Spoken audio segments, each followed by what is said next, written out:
Hello guys, I am Lalit Agarwal. Welcome to all on your own coding channel Code Tricks made by you, made for you. So let's now start today's lead code problem. आज की lead code की problem क्या बोल रही है?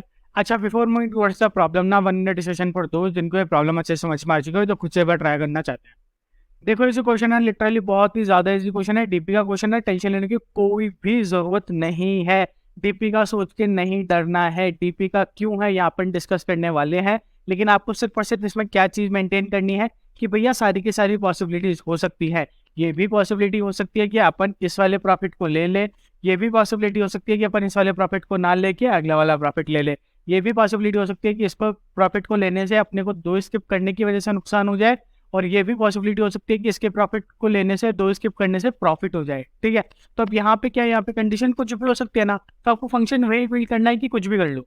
मतलब आपको अब कुछ भी नहीं करना, आपको यहाँ पे सिर्फ और सिर्फ एक चीज मेंटेन करके रखनी है कि यहाँ हो सकता था कि अपन ले ले, हो सकता था कि ना ले, हो सकता था कि ले ले, हो सकता था कि ना ले। तो उस कंडीशन में क्या होगा, आपको लेने के बाद जो आपका आंसर आएगा वो भी कैलकुलेट करना है, और ना लेने पे जो आपका आंसर आएगा वो भी कैलकुलेट करना है। आपको दोनों आंसर आपने कैलकुलेट कर लिया, अब दोनों में से जो मैक्सिमम आंसर है वो आपको रिटर्न करवाना है। समझ में आई बात? हाँ जी भैया समझ में तो आई, थोड़ी थोड़ी बट एक्जैक्टली क्लियर नहीं हो रही है या कि आप क्या कहना चाह रहे हो। देखो समझे इतनी सी बात को। अपन ने क्या बोला कि अपन सबसे पहले इस पे आइए, अपना फर्स्ट एलिमेंट था, बोला ठीक है। अब यहाँ क्या, यहाँ पे आने के बाद में अपने पास क्या चॉइस है कि या तो अपन इसको ले ले या तो ना ले, बोला ठीक है।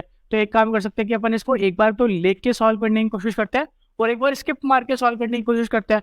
बोला ओ, और सेम कंडीशन यहाँ पे आएगी, सेम कंडीशन यहाँ पे आएगी, इन सेम कंडीशन यहाँ पे आएगी। तो बस अपन सब में वो वाली दोनों कंडीशन लगा के देखेंगे और जिससे आंसर मैक्सिमम आ रहा होगा अपन उसको फॉलो अप कर लेंगे। इतना सही है। और फिर भी अगर ज्यादा कोई प्रॉब्लम हो रही है तो टेंशन लेने की कोई जरूरत नहीं है, अपन वीडियो में बड़े आराम से डिस्कस करने ही वाले हैं। अच्छा, अब जिसको प्रॉब्लम ही समझ में नहीं आई है उनको टेंशन लेने की कोई जरूरत नहीं है। सबसे पहले तो अपन बड़े आराम से डिस्कस करेंगे कि प्रॉब्लम कहना क्या चाह रही है, उसके बाद में इसके अप्रोच बिल्ड करेंगे and then finally look towards its implementation. देखो समझा पे क्वेश्चन कहना क्या चाह रहा था। देखो यहाँ पे ना इसको देख के डरने की जरूरत बिल्कुल भी नहीं है। यहाँ पे क्या दे रखा है अपने को, यहाँ पे अपने को एक तो दे रखा है प्रॉफिट, ये जो फर्स्ट है ना, हाँ ये तो है अपना प्रॉफिट, सिंपल सी बात है। हाँ जी भैया, और ये है कि अगर अपन ने ये वाला इंडेक्स ले लिया, अगर अपन ने ये वाला इंडेक्स ले लिया तो अपने को नेक्स्ट टू स्किप करने पड़ेंगे। अपन ये भी नहीं ले सकते और ये भी नहीं ले सकते, इसका मतलब सिर्फ और सिर्फ इतना सा है। समझ में आया? हाँ। तो अब अपने को क्या करना है कि ऐसे के सारे इंडेक्सेस को देखना है और ये सोचना है कि जैसे अगर अपन ने सपोज करो इसको लिया होता, ठीक है, तो इसको लिया तो अपना प्रॉफिट कितना हुआ 3 प्लस। अब अपन इन दोनों को तो देख ही नहीं सकते क्योंकि दो अपने को स्किप करने थे। बोला हाँ जी भैया सही बात है, और अपन ने इसको ले लिया तो इन दोनों को लेने से अपना प्रॉफिट कितना हुआ, इसमें प्रॉफिट कितना था, बोला 2। बोला ठीक है, तो अपना मैक्सिमम प्रॉफिट कितना हो गया, बोला 5। अब ये प्रॉफिट मैक्सिमम है कि नहीं ये अपने को कैसे पता भैया, बिल्कुल नहीं पता। अभी अपने को सारी प्रॉफिटिटी चेक करनी पड़ेगी। बोला ठीक है। अब ऐसा होता है कि सपोज करो अपन इसको ले लेते, ठीक है, अपन इसको स्किप कर देते और अपन इसको ले लेते। बोला ठीक है, इसको लेते तो अपना पहली बार में प्रॉफिट क्या हो जाता है, बोला 4 हो जाता। बोला हाँ जी भैया सही बात है, पहली बार में प्रॉफिट क्या हो जाता, 4 हो जाता। लेकिन अब इसके बाद में अपने को 3 को स्किप करना पड़ता, 3 को स्किप करना पड़ता। तो 1 को कर दिया, 2 को कर दिया, आगे कोई पॉसिबिलिटी है ही नहीं तो चलेगा करके, कोई दिक्कत वाली बात नहीं है। क्योंकि इसमें 5 को स्किप करना था, अपन ने नहीं किया था क्योंकि आगे है ही नहीं तो स्किप कहाँ से करेंगे। बोला ठीक है, कोई दिक्कत वाली बात नहीं है। बट अब इसमें अपने को ओवरऑल प्रॉफिट कितना हुआ, सिर्फ और सिर्फ 4 का। बोला ठीक है, फिर अपन एक काम करते हैं। बोला नहीं भैया मैं तो एक काम कर रहा हूँ कि इसको भी नहीं ले रहा, इसको भी नहीं ले रहा, इसको ले लेते हैं। बोला ठीक है, इसको ले लो आप। अब इसको लोगे तो आप आपको प्रॉफिट कितना हुआ होगा, बोला 4 का होगा। आगे और प्रॉफिट होता है तो देखते हैं, प्लस का निशान लगा लेते हैं। और आगे आपको स्किप कितने करने हैं, बोला 4। ठीक है, आपको आगे 4 स्किप करने थे, आगे 4 तो पॉसिबल ही नहीं है, पॉसिबल ही नहीं है। तो क्या हो गया, बोला भैया प्रॉफिट तो हो गया आपको 4 का, जबकि अपने को एक कंडीशन थी जिसमें कितने का हो रहा था, 5 का। सिमिलरली यहाँ पे जाएंगे, यहाँ पे जाके अपने को प्रॉफिट सिर्फ 2 का ही रह जाएगा। तो अब इनमें से मैक्सिमम प्रॉफिट क्या था, बोला 5 था, वही अपन आंसर में रिटर्न करवा देंगे। अब सपोज करो ये अपना जो क्वेश्चन है ये चेंज हो जाता और इस क्वेश्चन में अपने को सिर्फ और सिर्फ ये दोनों वैल्यूज दी हुई होती। सपोज करो सिर्फ और सिर्फ ये दोनों वैल्यूज दी हुई होती तो अब अपना आंसर क्या था, बोला भैया अगर अपन इसको लेते तो अपना आंसर आता 3, और उसके बाद में अपने को 2 को स्किप करना था, मतलब हाँ अपन और कुछ नहीं ले सकते थे। बोला ठीक है, और अगर अपन इसको ले लेते at same point of time पे तो अपना आंसर आता 4। बोला हाँ जी भैया समझ में आ गई ये बात। तो अब आपको समझ में आया कि जरूरी नहीं है कि अपन फर्स्ट को लेके चले ही तो ही अपना आंसर आएगा। मैक्सिमम अपने को सारे के सारे कंडीशन देखने पड़ेंगे कि इसको लेने से क्या आंसर आ रहा है, उसको ना लेने से क्या आंसर आ रहा है। समझ में आ गया? हाँ जी भैया समझ में आ गया।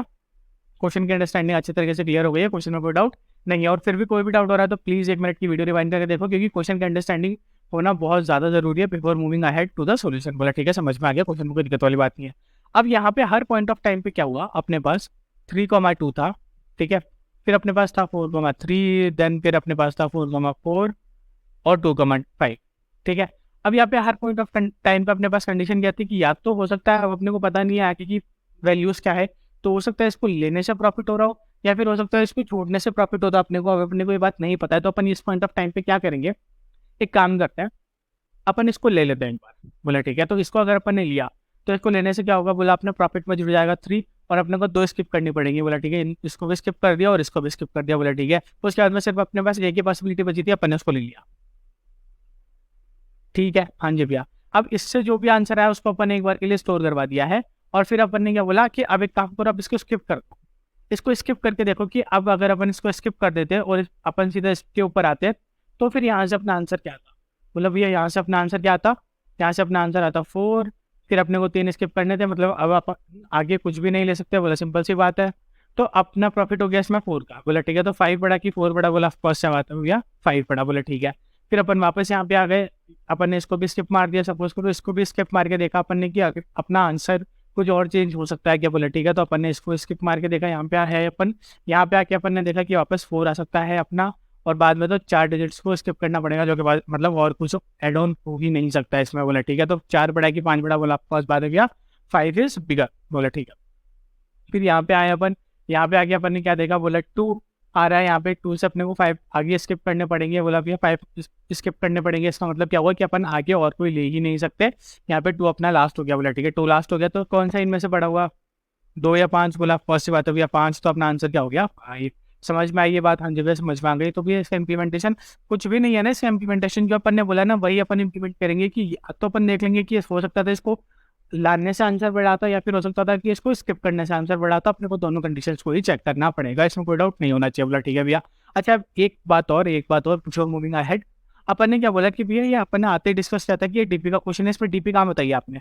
देखो डीपी कुछ भी नहीं है। अपन ने क्या किया था कि सपोज करो जो अपन ने इसको लिया था, बोला हाँ जी भैया इसको लिया था तो अपना 3 आया था। फिर प्लस में अपन ने क्या बोला था कि 2 को स्किप कर दो। बोले ठीक है, इसको स्किप कर दिया था और इसको भी स्किप कर दिया था। फिर अपन ने सीधा इसका कैलकुलेशन कर ली थी। अब इस पे भी तो 2 कंडीशन हो सकती है कि या तो इसको स्किप कर दो और या फिर इसको ले लो।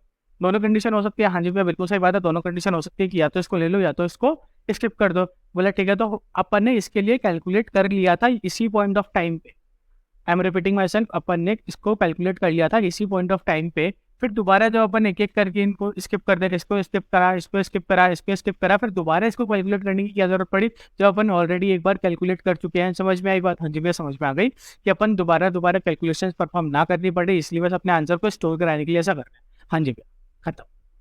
ठीक है, अब देखो यहाँ पे अपने ये वाला फंक्शन था, इस फंक्शन में आते ही अपन ने क्या बोला सबसे पहले तो कि अपना ये जो भी अपने को एरे गिवन है उसकी साइज निकालो। बोलो निकाल ली भैया, उसकी साइज अपने पास थी n, अपन ने निकाल ली। बोला ठीक है, सिंपल सी बात है।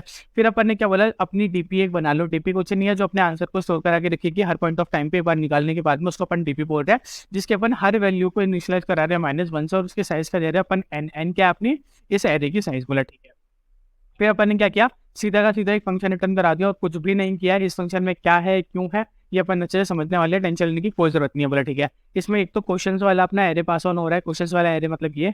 ठीक है, एक अपना n पास ऑन हो रहा है, n क्या है इसकी साइज। बोला ठीक है, एक अपना 0 पास ऑन हो रहा है, मतलब अभी अपन 0th इंडेक्स पे खड़े हैं। बोला हाँ जी भैया, और एक अपना डीपी पास ऑन हो रहा है। डीपी क्या है कि ये भी अभी अपन ने जो वेक्टर बनाया। बोला हाँ जी भैया क्लियर हो गया। बोला ठीक है, फिर अपन ने क्या किया, इस फंक्शन में पास ऑन होते ही सबसे पहले तो अपन ने ये चेक किया कि क्या भैया अभी अपन जिस इंडेक्स पे खड़े हैं क्या वो अपना इंडेक्स मैक्सिमम साइज को अटेन कर चुका है, मतलब क्या अपन एरे के लास्ट में पहुंच चुके हैं। नहीं भैया एरे के लास्ट में नहीं पहुंचा, अभी तो स्टार्टिंग में बैठे हैं अभी, तो ये वाली कंडीशन ट्रू होगी ही नहीं। बोला ठीक है, उसके बाद में फिर अपन ने चेक किया कि क्या भैया आपने जो डीपी है उसमें इस इंडेक्स पे -1 की जगह और कुछ स्टोर है क्या। अच्छा, अब ये कब होगा, जब अपन एक बार कैलकुलेशन उसकी करके वहाँ पे कोई रियल टाइम आंसर जो भी है वो अपन स्टोर करवा देंगे। तो वो ऑफकोर्स सी बात है ना, -1 के अलावा ही आएगा जो भी आएगा। हाँ जी भैया समझ में आ गई ये बात, तो क्लियर हो गई। बोला ठीक है, इसलिए अपन ने बोला अभी तक तो अपन ने कोई भी आंसर परफॉर्म नहीं किया है, तो अभी अपने पास -1 नहीं है, सिंपल सी बात है। फिर अपन ने क्या बोला, लॉन्ग अपन ने चूज नाम का एक इंटीजर वेरिएबल बना दिया। अब इसको ध्यान से समझना है। यहाँ पे अपन ने आके क्या किया, कुछ भी नहीं किया। अपन ने आप क्या बोला, चूज को अपन ने क्या दिया है कि भैया आप मैक्सिमम लो। ठीक है, किसका मैक्सिमम लोगे, एक तो अपन ने इसको बोला, देखो इसको ध्यान से समझ लो, अपन इसको कॉपी कर लाते हैं। अपन इस पूरी लाइन को ही कॉपी कर लाते हैं, क्योंकि यही सबसे ज्यादा इंपॉर्टेंट लाइन है। इसको समझ लिया तो बस हो गया कुछ, यही है क्वेश्चन में लाइन, क्योंकि बाकी सब आपने देख लिया, बाकी सब कुछ भी नहीं था। और बस इसके बाद में ये डीपी में जो भी अपना कैलकुलेट होकर आया है बस अपन ने उसको स्टोर करवाया, हो गया क्वेश्चन सॉल्व। ठीक है। तो बस यही लाइन है जो भी इंपॉर्टेंट है, अपन इसको और बड़े आराम से समझ लेते हैं। देखो यहाँ पे आओ, देखो समझो यहाँ पे आके अपन ने क्या किया, यहाँ पे आके अपन ने एक मैक्स फंक्शन चलाया, बोला ठीक है सिंपल सी बात है। अब मैक्स फंक्शन मैक्सिमम कैलकुलेट कर रहा होता है दो वैल्यूज के बीच में, इतना तो अपने को बड़े आराम से क्लियर है। बोला हाँ जी भैया। अब यहाँ पे दो वैल्यूज कौन सी है पहले उनको समझ लेते हैं अपन। जहाँ पे भी कॉमा सेपरेटेड है, मतलब कॉमा से पहले वाली अलग वैल्यूज है और कॉमा के बाद वाली अलग वैल्यूज है। बोला हाँ जी भैया, इतना सभी क्लियर है, इसमें भी कोई डाउट नहीं है। बोला ठीक है।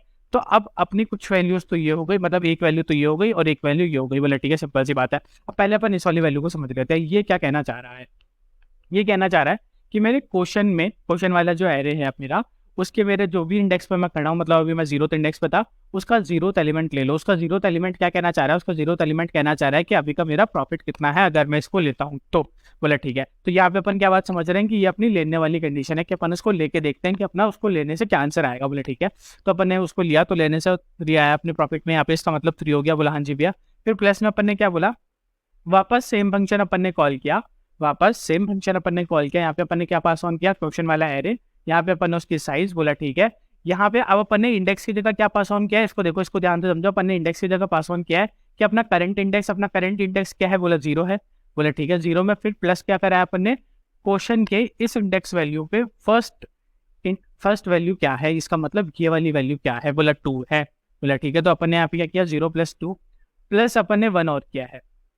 ठीक है। +1 का मतलब क्या है कि अपने को दो वैल्यूज को स्किप करना है, आगे वाली दो वैल्यूज को, करंट वाली के साथ साथ आगे वाली दो वैल्यूज को, करंट वैल्यू को अलावा। बोले ठीक है। तो करंट वैल्यू के अलावा दो वैल्यूज को स्किप करना है, मतलब अब आप कौन से पे पहुंच चुके हैं, बोला सीधा का सीधा थर्ड इंडेक्स पे। आप 0 इंडेक्स पे थे और अब आप सीधा थर्ड इंडेक्स पे पहुंच गए, मतलब 1 और 2 इंडेक्स आपका क्या हो गया, स्किप हो गया। ठीक है, कोई दिक्कत वाली बात नहीं होनी चाहिए। बोला हाँ जी भैया समझ में आ गया। तो अब यहाँ पे अपन ने क्या बोला, बोला एक तो अपना ये वाला प्रॉफिट, हाँ, प्लस थर्ड इंडेक्स पे अपना क्या प्रॉफिट आएगा वो लेकर आओ। तो जब थर्ड इंडेक्स पे कैलकुलेट होना गया ये सेम फंक्शन, तो वापस थर्ड इंडेक्स पे उसने यही फॉर्मूला वापस अप्लाई किया होगा, हाँ कि ना। बोला हाँ जी भैया सही बात है, थर्ड इंडेक्स पे वापस जाके इसमें सेम फॉर्मूला अप्लाई किया होगा। थर्ड क्या अपना लास्ट इंडेक्स है, ये देख लो, थर्ड अपना क्या है, लास्ट इंडेक्स है। तो लास्ट इंडेक्स पे इसका आंसर क्या आ रहा होगा, बोले भैया 2 ही आ रहा होगा, क्योंकि अगर अपन लेते हैं इसको तो अपने को 2 का प्रॉफिट होगा, और नहीं लेते हैं तो कोई प्रॉफिट होगा ही नहीं, क्योंकि आगे कोई वैल्यू है ही नहीं। समझ में आ रही है ना ये बात, कि अगर अपन इस वैल्यू पे आए और इस वैल्यू पे आके अपन ये बोले कि इसको लेने से प्रॉफिट हो रहा है कि इसको छोड़ने से प्रॉफिट हो रहा है, तो भैया लोगे तो 2 का प्रॉफिट हो जाएगा, 2 यूनिट ऑफ प्राइस जो भी है, मतलब ठीक है 2 का प्रॉफिट हो जाएगा। और नहीं लोगे, नहीं लोगे तो आपके पास में एसेसिबिलिटी क्या थी कि आप आगे मूव ऑन कर सकते हो, लेकिन आगे तो कुछ है ही नहीं वैसे भी। बोला हाँ जी भैया समझ में आ गया, तो अपने को लेने से ही प्रॉफिट है, तो अपन ने क्या किया, इसको ले लिया। बोला ठीक है, ले लिया, हाँ। तो अब यहाँ पे क्या हो गया, 3 + 2 हो गया भाई, समझ में आ गई बात, हाँ। तो अब यहाँ पे तो अपने क्या हुआ कि लेने से क्या आंसर आएगा वो कैलकुलेट हो चुका है। तो यहाँ पे फर्स्ट क्या कैलकुलेट हो रहा होगा कि नहीं लेते तो क्या आंसर आता, सिंपल सी बात है। हाँ जी भैया सिंपल सी बात है। तो अब यहाँ पे क्या कैलकुलेट हो रहा है इस बात को समझ लो। अब यहाँ पे नहीं ले रहे तो अपना फिर आंसर क्या बन गया यहाँ पे, कि वापस यही सेम फंक्शन चलाओ, वापस यही सेम फंक्शन चलाओ, लेकिन इस पॉइंट ऑफ टाइम पे अपन क्या पास ऑन कर रहे हैं, एक तो क्वेश्चन वाला एरे, साथ में इतनी जो लास्ट इंडेक्स है वो, और साथ ही साथ में अपन ने क्या बोला कि अब अपना जो इंडेक्स है वो इंडेक्स +1 हो गया, मतलब अपन इसको स्किप कर रहे हैं, इस 3 वाले को, जिसमें 3 का प्रॉफिट हो रहा था अपन इसको स्किप कर रहे हैं और अपन नेक्स्ट वाले पे जा रहे हैं। अब यहाँ पे जाके यहाँ पे भी अपन सेम फॉर्मूला अप्लाई करेंगे। सिंपल सी बात थी, समझ में आई कि नहीं आई, बोला हाँ जी भैया। अपन ने दोनों में से मैक्सिमम निकाल लिया, जो भी मैक्सिमम आ रहा हो, कि या तो अपन को लेने से प्रॉफिट हो रहा है या अपन को स्किप करने से प्रॉफिट हो रहा है। सिंपल सी बात आई, हाँ जी भैया सिंपल सी बात आ गई, समझ में आ गया। बोला ठीक है। अब यहाँ पे जो भी आंसर आया हर पॉइंट ऑफ टाइम पे, जैसे समझो कि यहाँ पे अपन ने क्या किया, 3 तो यहाँ पे लिख दिया, फिर अपन इसको वापस कैलकुलेट करने चले गए लास्ट के लिए। ठीक है, हाँ जी भैया सही बात है, अपन इसको वापस कैलकुलेट करने चले गए थे। तो वापस कैलकुलेट करने गए, अपने ये वाला फंक्शन कॉल हो गया। अब ये वाला फंक्शन जब कॉल हुआ तो इसके लिए कैलकुलेट होकर बड़े आराम से आ गया। बोला हाँ जी भैया इसके लिए कैलकुलेट होकर बड़े आराम से आ गया, क्योंकि जो दोबारा फंक्शन इसमें कॉल हुए तो उसमें रिटर्न 0 हो गया। बोला ठीक है। तो जब दोबारा इसके लिए कैलकुलेट होकर आया, उस पॉइंट ऑफ टाइम पे अपन ने क्या किया, हैंड टू हैंड डीपी में इस इंडेक्स पे, मतलब ये जो थर्ड इंडेक्स है, थर्ड इंडेक्स पे अपन ने इसका आंसर स्टोर करवा दिया, जिससे अपने को दोबारा कभी भी इसके लिए कैलकुलेशन परफॉर्म ना करनी पड़े। बोला हाँ जी भैया समझ में आ गया। तो अपन ने यहाँ पे क्या किया, 3 स्टोर करा दी, मतलब 2 स्टोर करा दिया था यहाँ पे पहले। बोला ठीक है। और सिमिलरली अपन ने यहाँ पे भी यही किया। तो जब अपने एक के लिए आंसर कैलकुलेट हुआ, बेसिकली उस पॉइंट ऑफ टाइम पे अपन सारी कंडीशंस को ऑलरेडी चेक कर चुके थे। ठीक है। अब यहाँ पे जो भी अपना आंसर आ रहा होगा लास्ट में, फर्स्ट से स्टार्ट करने पे, अगर अपना फर्स्ट को स्किप करने से आंसर आएगा, फर्स्ट को लेने से आंसर आएगा, जो भी आंसर आएगा वो फर्स्ट के टाइम पे ही अपना सारा का सारा आंसर आ जाएगा, क्योंकि वहीं से अपन सारी की सारी वैल्यू को एक्सेस करके सॉल्व कर चुके हैं। बोला हाँ जी भैया। तो लास्ट में अपन क्या करा देंगे, उसी वैल्यू को रिटर्न। सिंपल सी बात है। आई होप आपको अच्छे समझ में आ गया होगा। फिर भी कोई भी डाउट है, comment box is all yours and we are there for you. Submit करके अपन ने बड़े आराम से देख लिया, बड़े आराम से सबमिट हो रहा है। अच्छा, अब इसकी स्पेस कॉम्प्लेक्सिटी और टाइम कॉम्प्लेक्सिटी बताओ। जो इसकी स्पेस कॉम्प्लेक्सिटी होगी ना, वो कितनी होगी, स्पेस में अपन क्या यूज कर रहे हैं, एक अपन डीपी बना रहे हैं, तो डीपी का मतलब ऑफ एन हो गया, मतलब यहाँ पे अपन एन साइज की डीपी बना रहे थे इसलिए ऑफ एन हो गया, बोले ठीक है। उसके अलावा तो भी आपने छोटे मोटे वेरिएबल्स है, जैसे कि एन है और लॉन्ग लॉन्ग है, चूज नाम का एक वेरिएबल बोला, और कुछ भी नहीं है। तो बस अपना क्या हुआ, ऑफ एन की अपनी स्पेस कॉम्प्लेक्सिटी हो गई, हर जगह समझ में आ गया। आप बताओ टाइम कॉम्प्लेक्सिटी कितने की होगी, मतलब ये टाइम कॉम्प्लेक्सिटी इसमें बड़ा मैटर हो सकता है, उस बात को ध्यान से समझाओ। देखो यहाँ पे अपनी कोई टाइम कॉम्प्लेक्सिटी नहीं लग रही है, इतना बात क्लियर है, बोला हाँ जी भाई इतनी बात क्लियर है। अब यहाँ पे अपन आएगी, इसकी कंडीशन में कोई टाइम कॉम्प्लेक्सिटी नहीं है, इस कंडीशन में कोई टाइम कॉम्प्लेक्सिटी नहीं है। अब यहाँ पे आओ, यहाँ पे क्या क्या कहना चाह रहे हो, यहाँ पे आके आपने बोला कि देखो जब मैं सबसे पहले इसके लिए कैलकुलेट करने गया तो उसके लिए उस पॉइंट ऑफ टाइम पे मैंने क्या किया, या तो इसको स्किप करके देखा और या तो इसको लेके देखा, अपन ने दोनों कंडीशंस लेके देखी, ठीक है। जो भी आंसर आ रहा था अपन उसको क्या कर रहे थे, डीपी में स्टोर करवा रहे थे। तो इसलिए अपने को यहाँ पे क्या पता चला कि अपन एट मैक्स इस पूरे वेरिएबल पे सिर्फ और सिर्फ एक बार ही इटरेट कर रहे हैं। अगर पूरे वेरिएबल पे अपन सिर्फ और सिर्फ एक बार इटरेट कर रहे हैं तो उसका मतलब क्या हुआ, ऑफ एंड। आई होप आपको अच्छे समझ में आ गया होगा। फिर भी कोई भी डाउट हो कमेंट बॉक्स में, thank you, thanks for watching.